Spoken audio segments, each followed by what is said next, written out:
I am one of the founders of Parental Alienation Awareness Organization here in the United States. To date, we have a total of 16 governors who have signed our Parental Alienation Proclamation. We are also encouraging all 50 states around the nation to stand up and recognize April 25th as Parental Alienation Awareness Day.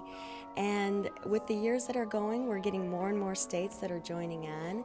We have some officials from the Governor Council with us today at our special event. And it's really good feeling to know that the work that we're doing and we're trying to promote and educate about this form of child abuse is taking notice in the legislators, the government, and hopefully we're going to be able to stop the child abuse. I think that the family is the family. It's the family unit. And government tends to step back. It's not until you actually file for divorce or file for separation that you are actually caught up in the system. And when you yell out for help from our government agencies, they're not really there to help us as parents or as people living in the United States. They more or less tell us that it is a civil issue, it is a domestic violence issue, and we need to pursue it in the courts.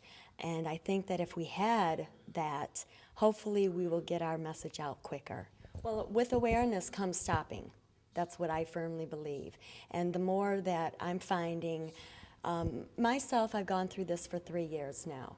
At first, I didn't find anybody to go through it, nobody that understood. But the more I go out and talk to people and meet and network, the more I'm finding that some people have been dealing with this for 30, 20 years, things of that nature. And why? Why didn't I hear about it 3 years ago when I was going through it? And how come nobody was there to stop it for me and my children? And the truth is because nobody was talking about it. So now it's time to bring the education out to make the people aware, not only the courts, the legislators, the federal government bodies, the schools, the counselors, and whatnot. And with that, making everybody aware should bring us to the step where we're able to stop this.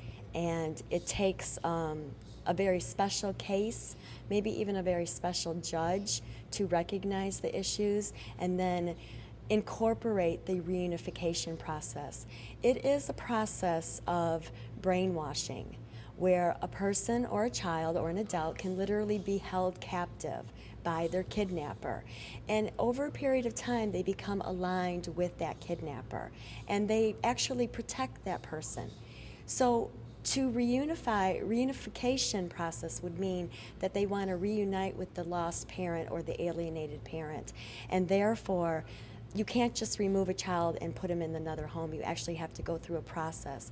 And unfortunately, due to funding and due to the cost that it might cost a state or cost the county to implement these, they're not doing it quick enough for us. And actually, if they're not stepping in quick enough, we're actually creating more juvenile delinquents out there because of the lack of support and response. I honestly believe that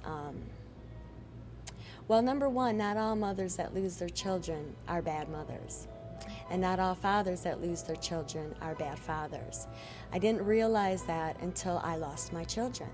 And when I had a 4-bedroom home, a great job, had been taking care of my children for 25 years, and then to all of a sudden lose them, I went into that period of devastation. Could have been one of the statistics where, lost to suicide or whatnot. But I looked at it from another point of view. And I knew that I would never be put in any path that I couldn't handle. Nothing would ever come my way that I couldn't handle. So there must have been a reason why I was brought into this.